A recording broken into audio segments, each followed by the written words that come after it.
رجم کے بارے میں ہم صاحب آپ کا موقف سامنے آ گیا کہ وہ خود قرآن مجید کے عین مطابق ہے۔ ایک اور جرم ہے جس کے بارے میں کہا جاتا ہے کہ اللہ کے پیغمبر نے اس میں بھی موت کی سزا تجویز کی ہے، وہ ہے توہین رسالت کا جرم۔ سوال آپ کی خدمت میں یہ ہے کہ توہین رسالت نہ قتل ہے نہ فساد فی الارض ہے جیسا کہ آیت میں بیان ہوا، پھر اللہ کے پیغمبر نے اس پر موت کی سزا کی بات کیوں کی؟ یہاں بھی وہی صورتحال ہے، میں آگے چل کر اس کی وضاحت کروں گا، لیکن بات کی پدا وہیں سے ہوگی جہاں سے ہم اپنے منہاج کے مطابق کی پدا کرتے ہیں، یعنی اللہ کی کتاب قرآن مجید کو دیکھا جائے، کیا اس میں توہین کا کوئی جرم زیر بحث آیا ہے؟ کیا اس کی کوئی سزا بیان ہوئی ہے؟ وہ سزا اگر بیان ہوئی ہے تو کیا ہے؟ میں آپ سے عرض کرتا ہوں کہ آپ قرآن مجید کو شروع سے آخر تک پڑھ جائیے، اس میں شبہ نہیں ہے کہ اس میں بعض جرائم کی سزائیں بیان ہوئی ہیں۔ ہم میں سے ہر شخص جانتا ہے کہ اس میں چوری کی سزا بیان ہوئی ہے، زنا کی سزا بیان ہوئی ہے، زنا کی تہمت کی سزا بیان ہوئی ہے جسے قذف سے تعبیر کیا جاتا ہے، قتل کی سزا بیان ہوئی ہے، اور اسی طرح فساد فی الارض کی سزائیں بیان ہوئی ہیں، ان پر ہم اس سے پہلے گفتگو کر چکے ہیں۔ توہین کوئی جرم ہے، اس کو قرآن اس لحاظ سے زیر بحث لایا ہے، پھر اس نے بتایا ہے کہ اس میں فلاں اور فلاں سزا دینی چاہیے۔ قرآن مجید میں کسی جگہ اس کا کوئی ذکر نہیں ہے۔ یہ بات پورے اطمینان کے ساتھ کہی جا سکتی ہے کہ قرآن مجید اس طرح کی کسی سزا کے ذکر سے بالکل خالی ہے۔ اس کا یہ مطلب نہیں ہے کہ توہین کے معاملات قرآن میں زیر بحث نہیں آئے، توہین کے معاملات زیر بحث ہیں، اس کی بہت سی مثالیں پیش کی جا سکتی ہیں۔ رسالت مآب صلی اللہ علیہ وسلم کو مجنون کہا گیا ہے، شاعر کہا گیا ہے، الزامات لگائے گئے ہیں، یہ کہا گیا ہے کہ یہ اپنی طرف سے ڈھڑ کے باتیں پیش کرتے ہیں۔ اس سے بڑا الزام کیا ہو سکتا ہے کہ کسی شخص کو جھوٹ کا مرتکب قرار دیا جائے۔ اس نوعیت کی دسیوں باتیں ہیں جو قرآن مجید میں زیر بحث ہیں، لیکن دیکھ لیجئے کسی جگہ قرآن مجید نے اس پہلو سے ان کا ذکر نہیں کیا کہ یہ جرم ہو گیا ہے، اس جرم کے لیے اللہ تعالیٰ نے یہ سزا مقرر کر دی ہے۔ میں قرآن مجید کا ایک مقام بطور مثال پیش کر دیتا ہوں، وہاں ایک نہایت واضح معاملہ زیر بحث ہے جس میں توہین کے معاملات کو خود قرآن نے بیان فرمایا ہے، ان پر تبصرہ کیا ہے، اور یہ بھی بتایا ہے کہ اس طرح کے گناہوں کا ارتکاب کرنے والے یا جرائم کا ارتکاب کرنے والوں کے ساتھ اللہ تعالیٰ کیا معاملہ کریں گے۔ لیکن اس میں کسی دنیوی سزا کا ذکر ہو، ادنیٰ درجے میں بھی ایسی کوئی چیز نہیں ہے۔ میں سورہ نساء سے قرآن مجید کا وہ مقام آپ کے سامنے رکھ دیتا ہوں۔ یہ سورہ نساء کی آیت 46 ہے جس سے یہ مضمون شروع ہو رہا ہے۔ ارشاد فرمایا ہے من الذین ہادوا یحرفون الکلم عن مواضعہ ویقولون سمعنا وعصینا واسمع غیر مسمع وراعنا لیًا بألسنتہم وطعنا فی الدین ولو انہم قالوا سمعنا واطعنا واسمع وانظرنا لکان خیرا لہم واقوم ولکن لعنہم اللہ بکفرہم فلا یؤمنون الا قلیلا۔ یہ آیت 46 جیسے کہ میں نے عرض کیا، ترجمہ سنیے۔ پھر ان میں سے خاص کر جو یہودی بن گئے ہیں ان کا ایک گروہ زبان کو توڑ موڑ کر اور دین پر طعن کرتے ہوئے لفظوں کو ان کے موقع و محل سے ہٹا دیتا ہے، اور سمینا و عصینا اسما غیر مسمع اور رائنا کہتا ہے، درا حالے کہ اگر وہ سمینا و اطعنا اسما اور انظرنا کہتے تو ان کے لیے بہتر ہوتا اور موقع و محل کے مطابق بھی، لیکن ان کے منکر ہو جانے کے باعث اللہ نے ان پر لعنت کر دی ہے، اس لیے وہ کم ہی ایمان لائیں گے۔ یہ قرآن مجید کا تبصرہ ہے۔ اب ذرا یہ دیکھیے کہ اس پر میں نے جو حاشیہ لکھا ہے اس میں اس کی وضاحت کس طرح کی ہے۔ میں نے لکھا ہے یہ ان شرارتوں کی طرف اجمالاً اشارہ کیا ہے جو یہود کے اشرار نبی صلی اللہ علیہ وسلم کی توہین کے ارادے سے اور آپ کے لائے ہوئے دین کو دوسروں کی نگاہ میں حقیر اور بے وقت بنانے کے لیے کرتے تھے۔ یعنی اس میں یہ سارے جرائم جمع ہو جاتے تھے۔ توہین کا ارادہ ہے، دین کی تحقیر مقصود ہے، رسول اللہ صلی اللہ علیہ وسلم کی شخصیت کو اور آپ کی دعوت دونوں کو بے وقت کرنا ان کے پیش نظر ہے۔ اس کی ایک مثال عرب کے مجلسی الفاظ میں ان کی تحریف تھی، یعنی وہ رسول اللہ کی مجالس میں آتے تھے اور اس طرح آپ کے سامنے بیٹھ کر ان جرائم کا ارتکاب کرتے تھے۔ اس کی ایک مثال عرب کے مجلسی الفاظ میں ان کی تحریف تھی جو متکلم کی تحسین، سننے والوں کے ذوق و شوق اور اعتراف و قبول کے اظہار کے لیے بولے جاتے تھے۔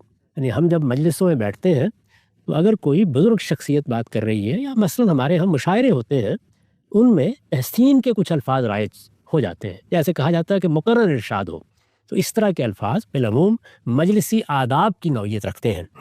عرب میں بھی ایسے الفاظ رائج تھے۔ استاد امام لکھتے ہیں یہ الفاظ یعنی یہ مجلسی اعتراف کے الفاظ یا تحسین کے الفاظ یا قبولیت کے الفاظ، یہ الفاظ اصلاً تو اظہار تحسین یا اعتراف و قبول کے لیے ہے، لیکن اگر کوئی گروہ شرارت اور بدتمیزی کرنا چاہے تو ذرا زبان کو توڑ مروڑ کر تلفظ کو بگاڑ کر یا لب و لہجے میں ذرا مصنوعی انداز پیدا کر کے بڑی آسانی سے تحسین کو تقبیح اور اعتراف و اقرار کو طنز و استہزاء بنایا جا سکتا ہے۔ یعنی اس میں ذرا سا اگر لہجے کا فرق بھی پیدا کر لیا جائے تو یہ طنز اور استہزاء کے الفاظ بن جائیں گے۔ اس سے متکلم کے وقار کو کوئی نقصان پہنچے یا نہ پہنچے، لیکن شرارت پسند اشخاص اس طرح اپنے دل کی بڑاس نکالنے کی کوشش کر کے خوش ہو جاتے ہیں۔ استاد امام امین حسن اصلاحی نے ان الفاظ کی وضاحت فرمائی ہے۔ وہ لکھتے ہیں سمینا و اطانا کے لفظی معنی ہے ہم نے سنا اور اطاعت کی، یعنی مجلسوں میں جب کوئی بات کی جاتی تھی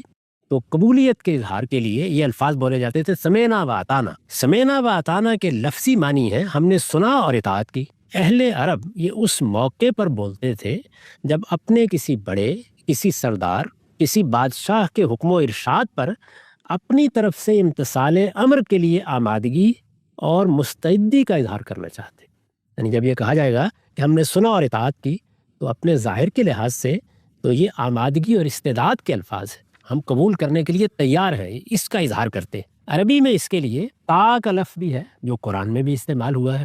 یہودی اشرار حضرت صلی اللہ علیہ وسلم کی مجالس میں جاتے تو اپنی سعادت مندی اور وفاداری کی نمائش کے لیے سمینا و اطانا تو بات بات پر کہتے، لیکن لب و لہجے کے تصرف سے اس کو ادا اس طرح کرتے کہ اطانا کو اتھینا بنا لیتے، یعنی اس طرح لفظ زبان سے ادا ہوتا کہ بظاہر یہ لگتا کہ اطانا کہہ رہے ہیں لیکن وہ اصل میں اتھینا کہہ رہے ہوتے تھے۔ چونکہ دونوں کے حروف ہم آہنگ اور قریب المخرج ہیں، اس وجہ سے اس تحریف میں ان کو کامیابی ہو جاتی۔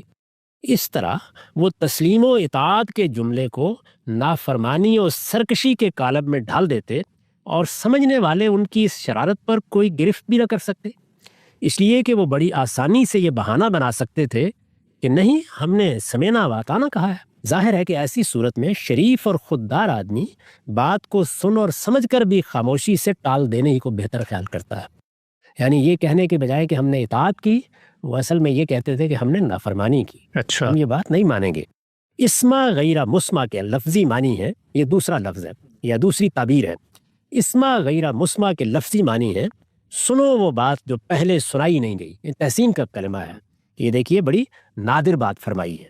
اس فکرے کا اچھا محل یہ ہے کہ مجلس میں متکلم یا خطیب کی کوئی حکیمانہ بات سن کر ایک سامع دوسرے سامع کو متوجہ کرے کہ یہ دانش مندانہ اور حکیمانہ بات سنیے، یہ بات پہلی بار ہمارے کانوں نے سنی ہے۔ اس طرح کے جملے بعض اوقات ہم بھی بولتے ہیں، اس سے پہلے یہ بات کبھی ہم نے نہیں سنی۔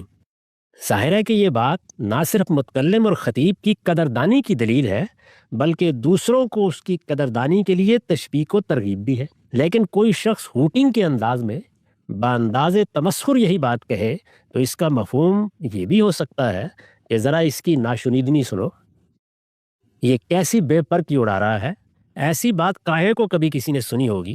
ظاہر ہے کہ محض انداز اور لب و لہجے کی تبدیلی نے اس نہایت اعلیٰ فکرے کو تان و طنز کا ایک زہر آلود نشتر بنا دیا، لیکن اس پر بھی کوئی گرفت نہیں ہو سکتی، اس لیے کہ گرفت ہو تو کہنے والا صفائی پیش کر سکتا ہے کہ میں نے تو طنز کے طور پر نہیں بلکہ تحسین کے طور پر کہا ہے۔ ٹھیک، کیونکہ اس فکرے میں طنز کا پہلو غیرہ مسمع کے الفاظ سے پیدا ہوتا تھا، اس لیے قرآن نے اس کی یہ نوک توڑ دی اور ہدایت کی کہ صرف اسما کہا جائے۔ رائنا کے لفظی معنی ہے، یہ تیسرا لفظ ہے۔ رائنا کے لفظی معنی ہے ذرا ہماری رعایت فرمائیے۔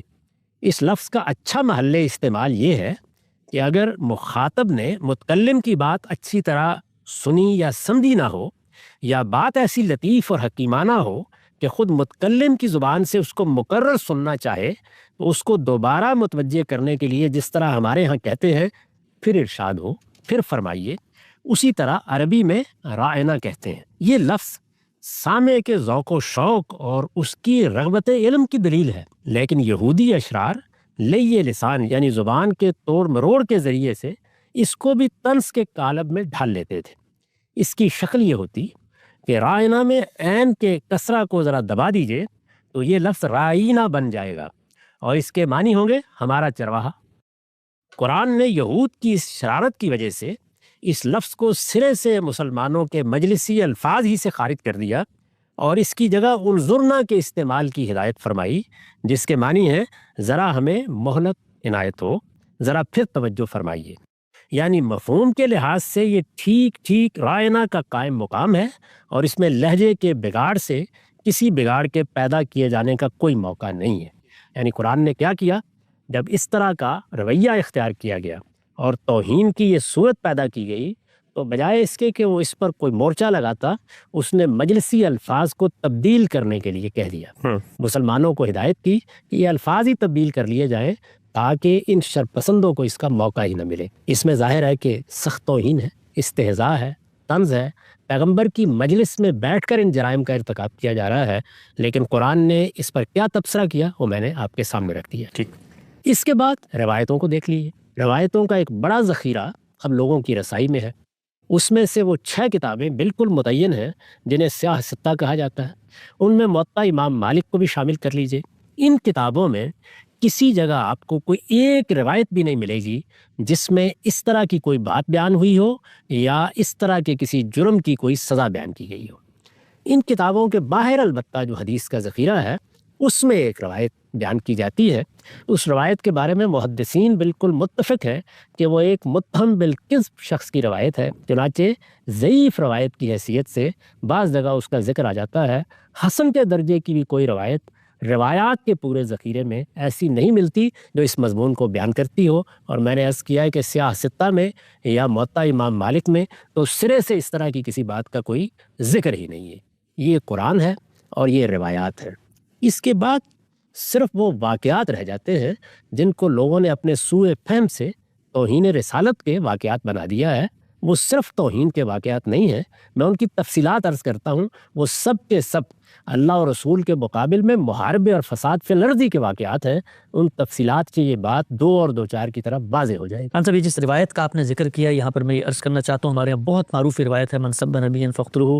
مسلمانوں کے دینی مذہبی اجتماعات میں لوگوں کو مشتعل کرنے کے لیے روایت سنائی بھی جاتی ہے، جس طرح کہ غانم صاحب نے یہاں پر فرمایا ہے کہ یہ روایت محدثین کا اتفاق ہے کہ ناقابل قبول ہے۔ اس روایت کے بارے میں تفصیلی طور پہ لوگ پڑھنا چاہیں تو ہمارے ادارے کے مختلف اسکالرز نے اس پر مضامین بھی لکھے ہیں، لیکن میں 4-5 مختصر سی باتیں لوگوں کے گوش گزار کر دیتا ہوں، اور اس کے بعد ہم مقدمات کی روایات کی طرف آگے بڑھیں گے۔ یہ روایت پہلی دفعہ 3ویں صدی ہجری میں سامنے آتی ہے اور سیدنا علی کی نسبت سے سامنے آتی ہے۔ اس سے پہلے حدیث کی کتابیں کئی 100 سال سے مرتب ہو رہی تھیں، ان میں کسی ایک کتاب میں بھی یہ روایت نہیں آئی، یہاں تک کہ سیدنا علی کی نسبت سے حدیث کے ابتدائی ترین ماخذ میں روایات منقول ہیں، لیکن کہیں پر آپ کی نسبت سے روایت سامنے نہیں آتی۔ یہ پہلی دفعہ المعجم الکبیر طبرانی کی اس میں سامنے آتی ہے۔ اس روایت کے بارے میں دوسری بات یہ ہے کہ کسی دوسرے صحابی نے، رسالت مآب صلی اللہ علیہ وسلم کے سینکڑوں نہیں ہزاروں صحابہ تھے، اور جس طرح کے جرم کی پاداش میں یہ سزا تجویز کی گئی ہے، یہ ہو نہیں سکتا کہ صرف ایک شخص کو پیش آئے۔ اللہ کے پیغمبر کی نسبت سے کسی دوسرے صحابی نے آج تک توہین رسالت کے ضمن میں قتل کی سزا کا کہیں سرے سے ذکر ہی نہیں کیا۔ تیسری بات، جس طرح ہم صاحب نے یہاں پر ارشاد فرمائی کہ حدیث کی جتنی بڑی کتابیں ہیں، چاہے وہ مسند احمد ہو، مسند طیالسی ہو ابتدائی ماخذ، مصنف ابن ابی شیبہ ہوں، یا ہمارے پاس جو سیاح کی کتابیں آتی ہیں، بخاری ہو، مسلم ہو، سنن ابن ماجہ ہو، موطا ہو، جتنی کتابیں ہیں ان میں کہیں بھی اس موضوع کی کوئی ایک روایت بھی سرے سے نقل نہیں ہوئی۔ اس روایت کے بارے میں جو چوتھی اور سب سے اہم بات ہے کہ جن کتابوں میں یہ بعد میں آئی ہے کئی 100 سال بعد، ان کے بارے میں بھی محدثین کا اتفاق ہے کہ ان کے اندر ایسے راوی پائے جاتے ہیں جیسے کہ عبید اللہ عمری کے نام سے اسی روایت میں ایک راوی آتے ہیں جو متہم بالکذب پہ الزام جن پہ لگتا ہے، جو جھوٹ کرتے تھے۔ تو یہ روایت مسلمانوں کے علم میں بالاتفاق ایک ناقابل قبول روایت ہے۔ ہم جب روایت پر بات ہو گئی، قرآن مجید کا آپ نے بتا دیا کہ خود اللہ کے رسول کی مجلس میں لوگ ارتکاب کرتے تھے توہین کا، لیکن قرآن مجید نے کوئی سزا تجویز نہیں کی۔ پوچھنا میں آپ سے چاہتا ہوں پھر یہ سزا آئی کہاں سے، وہ مقدمات کیا ہیں، کن لوگوں کو سزائیں دی گئیں؟ میں نے ان تمام واقعات پر تفصیلی تبصرہ اپنی کتاب مقامات میں کیا ہے۔ میری کتاب مقامات میں ایک مضمون ہے توہین رسالت کی سزا۔ ٹھیک، اہل علم بھی اس کو دیکھ سکتے ہیں اور ہمارے عام ناظرین بھی۔ اس میں نے اس مسئلے کے تمام پہلوؤں پر گفتگو کی ہے۔ اس کا صرف وہ حصہ میں یہاں عرض کر دیتا ہوں جس میں واقعات بیان ہوئے ہیں، یعنی وہ کیا واقعات ہیں جن کو ماخذ بنا کر یہ سزا بیان کی جاتی ہے۔ میں نے عرض کر دیا کہ قرآن میں کوئی چیز نہیں، نبی صلی اللہ علیہ وسلم کے ارشادات میں کوئی چیز نہیں ہے، واقعات ہیں۔ واقعات کو میں اس سے پہلے عرض کر چکا ہوں کہ ہمیشہ ان کے سیاق سباق میں دیکھا جاتا ہے. یہ کوئی قانونی بیانات نہیں ہے، یہ جہاں تہاں لوگوں نے کوئی چیز دیکھی اس کو اپنے طریقے سے بیان کر دیا ہے. اس کے باوجود ان کے بارے میں وہ معلومات موجود ہیں جو یہ بتا رہی ہیں کہ یہ بھی اصلاً فساد فی الارض کے واقعات ہیں. میں نے لکھا ہے توہین رسالت کی سزا کے جو واقعات بالعموم نقل کیے جاتے ہیں ان کی حقیقت بھی سمجھ لینی چاہیے. ابو رافع ان لوگوں میں سے تھا جو غزوہ خندق میں قبائل کو مدینے پر چڑھا لانے کے مجرم تھے.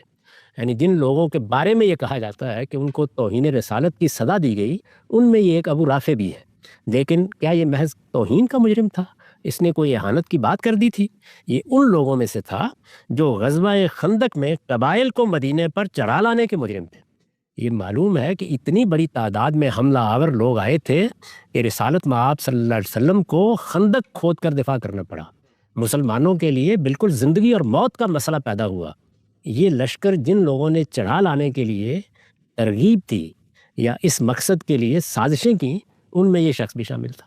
یہ جنگی جرائم کا مرتکب ہوا ہے. ابن اسحاق کے الفاظ میں فی من حزب الاحزاب علی رسول اللہ صلی اللہ علیہ وسلم، یعنی یہ ان لوگوں میں ہے جس نے اس طرح کے جنگی جرم کا ارتکاب کیا تھا. کعب بن اشرف کے بارے میں مورخین نے لکھا ہے کہ غزوہ بدر کے بعد اس نے مکہ جا کر قریش کے مقتولین کے مرثیے کہے جن میں انتقام کی ترغیب تھی. یہ دوسرا شخص ہے جس کو بیان کیا جاتا ہے کہ توہین کی سزا دی گئی، درحال کہ اس کی جرائم کی نوعیت طرح سن لیجیے کیا تھی. غزوہ بدر کے بعد اس نے مکے جا کر قریش کے مقتولین کے مرثیے کہے جن میں انتقام کی ترغیب تھی کہ لوگوں آؤ اٹھو اور مدینے پر حملہ آور ہو جاؤ. مسلمان عورتوں کا نام لے کر تشبیب لکھی اور مسلمانوں کو اذیت پہنچائی. تشبیب قصیدے کا ابتدائی حصہ ہوتا ہے جس میں عورتوں سے اپنے عشق کے جذبات بیان کیے جاتے ہیں. مسلمان عورتوں کے نام لے کر، مسلمان عورتوں کا نام لے کر تشبیب لکھی اور مسلمانوں کو اذیت پہنچائی.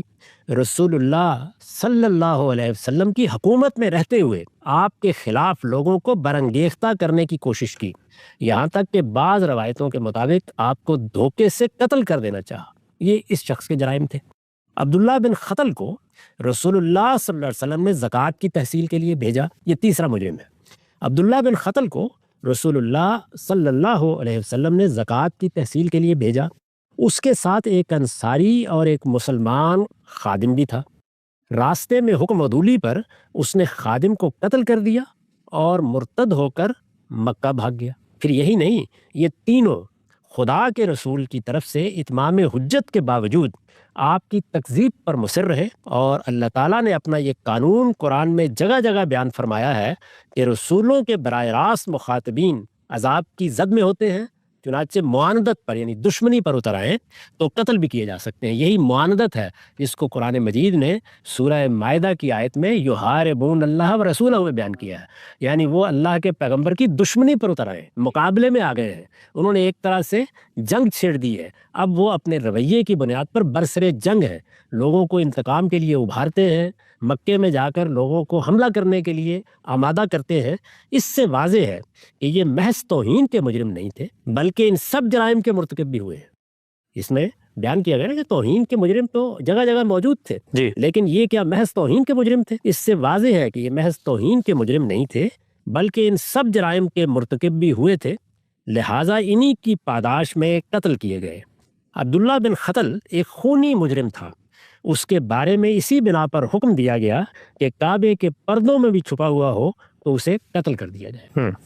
اسی طرح کے مجرم تھے جن کا ذکر سورہ احزاب میں ہوا ہے. خدا کے پیغمبر سے مسلمانوں کو برگشتہ اور بدگمان کرنے اور اسلام اور مسلمانوں کی اخلاقی ساکھ بالکل برباد کر دینے کے لیے یہ ان کی خانگی زندگی کے بارے میں افسانے تراشتے. یہ قرآن میں زیر بحث ہیں. ان کی خانگی زندگی کے بارے میں افسانے تراشتے، بہتان لگاتے اور اسکینڈل پیدا کرتے تھے. ازواج مطہرات سے نکاح کے ارمان ظاہر کرتے تھے. مسلمانوں میں گھبراہٹ پھیلانے اور ان کے حوصلے پست کرنے کے لیے طرح طرح کی افواہیں اڑاتے تھے. مسلمان عورتیں جب رات کی تاریکی میں یا صبح منہ اندھیرے رفع حاجت کے لیے نکلتی تھیں تو ان کے در پہ آزار ہوتے اور اس پر گرفت کی جاتی، تو اس طرح کے بہانے تراش کر اپنے آپ کو بچانے کی کوشش کرتے تھے کہ ہم نے تو فلاں اور فلاں کی لونڈی سمجھ کر ان سے فلاں بات معلوم کرنا چاہی تھی۔ ان کے بارے میں یہ سب چیزیں قرآن کے اشارات سے بھی واضح ہیں اور روایتوں میں بھی صراحت کے ساتھ بیان ہوئی ہیں۔ چنانچہ فرمایا کہ مسلمان عورتیں اپنی کوئی چادر اوپر ڈال کر باہر نکلے تاکہ لونڈیوں سے الگ پہچانی جائیں اور ان کو ستانے کے لیے یہ اس طرح کے بہانے نہ تراش سکیں۔ نیز فرمایا کہ یہ اشرار بھی متنبع ہو جائیں کہ ان حرکتوں سے باز نہ آئے تو عبرتناک طریقے سے قتل کر دیے جائیں گے۔ لَئِن لَّمْ يَنْتَهِ الْمُنَافِقُونَ وَالَّذِينَ فِي قُلُوبِهِم مَّرَضٌ وَالْمُرْجِفُونَ فِي الْمَدِينَةِ لَنُغْرِيَنَّكَ بِهِمْ ثُمَّ لَا يُجَاوِرُونَكَ فِيهَا إِلَّا قَلِيلًا مَلْعُونِينَ أَيْنَمَا ثُقِفُوا أُخِذُوا وَقُتِّلُوا تَقْتِيلًا۔ یہ سورہ احزاب کی 60-61 آیات ہے۔ اس سے تصویر سامنے آ جاتی ہے کہ یہ کس طرح کے مجرم تھے جو مدینے میں پائے جاتے تھے، انہوں نے کس طرح کی حرکتیں کی ہیں، کس طرح کے معاملات میں یہ دخیل رہے ہیں اور مسلمانوں کو اور اللہ کے پیغمبر کو کس کس طریقے سے اذیت پہنچائی ہے۔ یہ میں نے جتنی چیزیں بیان کی ہیں ان کے ماخذ بھی بیان کر دیے ہیں، جو لوگ ان کو دیکھنا چاہیں میری کتاب مقامات میں 332-333 صفحے پر دیکھ سکتے ہیں۔ میں اس کا ترجمہ کر دیتا ہوں۔ یہ جو آیات میں نے پڑھی ہیں، یہ منافق اگر اس کے بعد بھی اپنی حرکتوں سے باز نہ آئے، یعنی حرکتیں میں نے پیچھے بیان کر دیں، اپنی حرکتوں سے باز نہ آئے اور وہ بھی جن کے دلوں میں بیماری ہے اور وہ بھی جو مدینے میں جھوٹ اڑانے والے ہیں، جن کے جرائم بیان ہو رہے ہیں، تو ہم ان کے خلاف تمہیں اٹھا کھڑا کریں گے، پھر وہ مشکل ہی سے تمہارے ساتھ جہاں رہ سکیں گے ان پر پھٹکار ہوگی، جہاں ملیں گے پکڑے جائیں گے اور عبرتناک طریقے سے قتل کر دیے جائیں گے۔ یعنی یہ دیکھیے وہی سزا بیان ہوئی ہے، وہ قتلوا تقتیلا، جو ہم اس سے پہلے سورہ مائدہ کی آیات میں دیکھ چکے ہیں۔ یعنی یہ فساد فی الارض کے مجرم ہیں، ان کو وہ سزا دی جائے گی جو اللہ تعالیٰ نے اس سے پہلے فساد فی الارض کے مجرموں کے لیے بیان کر دی ہے۔ ان کے علاوہ جو واقعات سنائے جاتے ہیں وہ اگرچہ سند کے لحاظ سے ناقابل التفات ہے، یعنی کچھ اور واقعات بھی ہیں لیکن ان کی سند دیکھی جائے تو وہی صورتحال ہے جو اس سے پہلے ایک روایت کے بارے میں آپ بیان کر چکے ہیں۔ ان کے علاوہ جو واقعات سنائے جاتے ہیں وہ اگرچہ سند کے لحاظ سے ناقابل التفات ہے لیکن بالفرض ہوئے ہوں تو ان کی نوعیت یہی سمجھنی چاہیے کہ منکرین کے سب و شتم سے ان کی معاندت یعنی ان کی دشمنی، ان کا ہرابہ پوری طرح ظاہر ہو جانے کے بعد رسولوں کی تکذیب کا وہ قانون ان پر نافذ کر دیا گیا جو قرآن میں ایک سنت الہی کی حیثیت سے مذکور ہے۔ ٹھیک، یعنی قرآن مجید میں یہ قانون بیان ہوا ہے کہ جو لوگ اللہ کے پیغمبر کے مقابل میں آ کر کھڑے ہو گئے ہیں اور انہوں نے معاندت یا دشمنی کی ابتدا کر دی ہے، ان کے لیے اللہ تعالیٰ کی طرف سے سزا کا اعلان ہے، اور وہ سزا وہی ہے جو اس سے پہلے بیان ہو چکی۔ بعض مقتولین کے خون کو حدر قرار دینے کی وجہ بھی یہی تھی، یعنی کسی مجرم نے اس طرح کے جرائم کا ارتکاب کیا، اس کو اگر مثال کے طور پر قتل کر دیا تو رسول اللہ صلی اللہ علیہ وسلم نے پھر اس سے قصاص نہیں لیا۔ اس کو کہتے ہیں خون کو حدر قرار دینا۔ تو مجرم کی یہ نوعیت ہے جس وجہ سے خون کو حدر قرار کیا گیا۔ لا یقتل مسلم بکافر، اسی کا بیان ہے، یعنی اسی طرح کے وہ منکرین تھے جن کے بارے میں رسول اللہ صلی اللہ علیہ وسلم نے فرمایا کہ اگر ان کو کوئی قتل کر دے گا تو اس کے قصاص میں کسی مسلمان کو قتل نہیں کیا جائے گا۔ اس طرح کے مجرم ہیں۔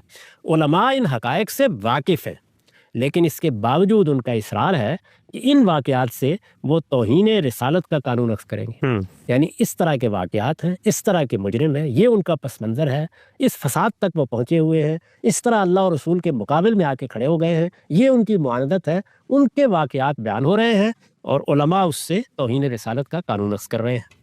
یہاں ہو سکتا ہے کہ کوئی شخص اس قصے سے بھی استدلال کرنا چاہے جو سیدنا عمر کے متعلق بیان کیا جاتا ہے کہ نبی صلی اللہ علیہ وسلم کا فیصلہ تسلیم نہ کرنے پر انہوں نے ایک شخص کی گردن اڑا دی تھی۔ یہ واقعہ عام طور پر بیان ہوتا ہے۔ ہمارے علماء یہ واقعہ ممبروں پر سناتے اور لوگوں کو بالواسطہ ترغیب دیتے ہیں کہ توہین رسالت کے مرتکبین کے ساتھ بھی وہ یہی سلوک کریں، مگر حقیقت یہ ہے کہ حدیث کے پہلے، دوسرے، یہاں تک کہ تیسرے درجے کی کتابیں بھی اس واقعے سے خالی ہیں۔ ابن جریر طبری ہر طرح کی تفسیری روایتیں نقل کر دیتے ہیں مگر انہوں نے بھی اسے قابل اعتنا نہیں سمجھا۔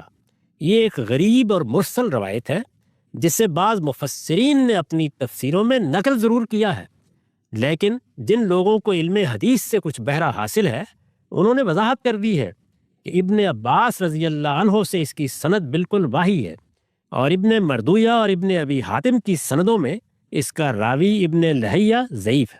ٹھیک، یہ ساری بحث تفسیر کی کتابوں میں بھی دیکھی جا سکتی ہے اور رجال کی کتابوں میں بھی دیکھی جا سکتی ہے۔ اس کے بارے میں یہ بات بھی بالکل غلط ہے کہ مفسرین سورہ نساء کی آیت 65 کی شان نزول کے طور پر یہی واقعہ بیان کرتے ہیں۔ نساء کی یہ آیت اگرچہ کسی شان نزول کی محتاج نہیں ہے، تاہم جو واقعہ امام بخاری اور دوسرے ائمہ محدثین نے اس کی شان نزول کے طور پر بیان کیا ہے اور جسے مفسرین بالعموم نقل کرتے ہیں، وہ اس کے برخلاف، یعنی یہ نہیں بلکہ ایک دوسرا واقعہ انہوں نے نقل کیا ہے، وہ اس کے برخلاف یہ ہے کہ رسول اللہ صلی اللہ علیہ وسلم کے پھوپھی زاد بھائی حضرت زبیر کا ایک انصاری سے پانی پر اختلاف ہو گیا۔ معاملہ حضور کے سامنے پیش ہوا تو آپ نے فرمایا کہ زبیر اپنے کھیت کو سیراب کر کے باقی پانی اس کے لیے چھوڑ دیں گے۔ اس پر انصاری نے فوراً کہا، یا رسول اللہ، اس لیے نہ کہ زبیر آپ کے پھوپھی زاد بھائی ہیں۔ اللہ، یہ صریح بے انصافی اور اقربا پروری کا اتہام اور انتہائی گستاخی کی بات تھی۔ چنانچہ بیان کیا گیا ہے کہ آپ کے چہرے کا رنگ بدل گیا، مگر آپ نے اس کے سوا کچھ نہیں کیا کہ اپنی بات مزید وضاحت کے ساتھ دہرا دی اور فرمایا کہ کھیت کی مڈیر تک پانی روک کر باقی اس کے لیے چھوڑ دیا جائے۔ علماء کو حسن انتخاب کی داد دینی چاہیے کہ رسول اللہ صلی اللہ علیہ وسلم کے افو درگزر اور رافت و رحمت کی یہ روایت تو انہوں نے نظر انداز کر دی ہے، درا حالے کہ یہ بخاری و مسلم میں مذکور ہے، اور حضرت عمر کے گردن مار دینے کی ضعیف اور ناقابل التفات روایت ہر جگہ نہایت ذوق و شوق کے ساتھ سنا رہے ہیں۔ یہ ان واقعات پر میرا تبصرہ ہے، اس کی روشنی میں آپ خود فیصلہ کر لیجئے کہ کیا اس طرح کی کوئی سزا فی الواقع اسلام کے ضابطۂ حدود و تعزیرات میں موجود ہے؟ میں پوری ذمہ داری کے ساتھ کہتا ہوں کہ اس طرح کی کوئی سزا کسی ماخذ میں موجود نہیں ہے۔ اچھا، یہ پورے مقدمات کی رضاعت واضح ہوتی ہے، جس سے بالعموم یہ غلط فہمی پیدا کی جاتی ہے کہ یہ محض توہین کے مجرم تھے۔ ان واقعات کو پڑھ کے یہ بات واضح ہوتی ہے کہ اس میں بعض فساد فی الارض کے مجرمین ہیں، معاندین ہیں، اور بعض اللہ کے پیغمبر کی اسی سنت کے تحت جس پر اللہ کے رسولوں کو بھیجا جاتا ہے اور پھر اتمام حجت کے بعد جزا و سزا کا نفاذ ہوتا ہے، اس کے نتیجے میں ان کو قتل کیا گیا۔ ہم سب یہ نقطہ تو واضح ہوتا ہے۔ ایک آخری چیز جو اس پورے تصور کے ابطال میں پیش کی جاتی ہے وہ یہ کہ اللہ کے رسول نے جن لوگوں نے ارتداد اختیار کر لیا ان کے بھی قتل کی ہدایت کی ہے، من بدل دینہ فاقتلوہ۔ اس روایت کے اوپر قانون اتمام حجت کی سیریز میں بہت تفصیل سے غامدی صاحب اظہار کر چکے ہیں، لنک آپ ڈسکرپشن میں دیکھ سکتے ہیں۔ وہاں یہ بتایا گیا کہ اس روایت کی اصل کیا ہے، پس منظر کیا ہے، اور کس قانون کا اطلاق اللہ کے پیغمبر نے کیا ہے۔ ہم صاحب یہاں پر صرف ایک سوال میں پوچھنا چاہتا ہوں کہ یہ جو ہم نے شریعت کے باب میں اللہ کی ہدایت پڑھی کہ قتل اور فساد فی الارض کے علاوہ کسی شخص کی جان نہیں لی جا سکتی، وہاں بھی آپ نے واضح کیا تھا، یہاں بھی ذرا وضاحت کر دیں کہ قانون اتمام حجت سنت الہی کے تحت کوئی معاملہ ہوتا ہے، اس کا اس شریعت سے کوئی تعلق نہیں ہے۔ یہ اللہ کے پیغمبر کے بعد مسلمانوں نے جن چیزوں پر قتل کی سزا دینی ہے وہ چیزیں بحث ہے۔ میں نے اپنی کتابوں میں جگہ جگہ اس کو واضح کیا ہے۔ یہ میرے ڈسکورس میں ایک بڑا بنیادی مسئلہ ہے۔ اس میں نے تفصیل کے ساتھ بتایا ہے کہ اللہ تعالیٰ نے جب دین کی ہدایت قرآن میں نازل کی تو اس میں جس طرح ہمارے لیے ایک شریعت بیان ہوئی ہے جو ظاہر ہے کہ خدا کا ابدی حکم ہے، اسی طریقے سے اللہ تعالیٰ کے بعد سنن بھی بیان ہوئے ہیں۔ یہ سنن میں نے اپنی کتاب میزان میں تفصیل سے واضح کر دیے ہیں۔ ان میں سے یہ سنت الہی وہاں زیر بحث آئی ہے کہ اللہ تعالیٰ دنیا میں کیسے جزا و سزا کا معاملہ کرتے ہیں۔ جزا و سزا کا یہی معاملہ ہے جس کو قانون اتمام حجت کے زیر عنوان اس سے پہلے ہم واضح کر چکے ہیں۔ جی، وہ قانون اتمام حجت کا اطلاق ہے، اس کا کوئی تعلق شریعت سے نہیں ہے، نہ ہم سے کوئی تعلق ہے، اس لیے کہ ہم شریعت کے پیرو ہیں۔ اللہ تعالیٰ کے سنن خود اللہ تعالیٰ کی طرف سے حکم بنتے ہیں اور اس کا پیغمبر ان کا نفاذ کرتا ہے۔ ان دونوں کے فرق کو میں نے اپنے پورے ڈسکورس میں جگہ جگہ واضح کیا ہے اور ہر جگہ یہ بتایا ہے کہ ان قوانین کا یا ان ضوابط کا یا ان سنن کا اس شریعت سے کوئی تعلق نہیں جس شریعت کا ہمارے پروردگار نے ہمیں پابند کیا۔ نقطہ بالکل واضح ہو گیا ہے۔ موت کی سزا کے زیر عنوان اس طویل سلسلہ گفتگو میں غامدی صاحب سے ہم نے جاننے کی کوشش کی کہ اللہ کے دین کی روشنی میں موت کی سزا کن جرائم پر دی جا سکتی ہے۔ موضوعات کا سلسلہ جاری ہے، یہ موضوع یہاں پہ تکمیل تک پہنچتا ہے۔ دوبارہ انشاءاللہ حاضر خدمت ہوں گے ایک نئے موضوع کے ساتھ۔ وقت ختم ہوتا ہے، اب تک آپ کا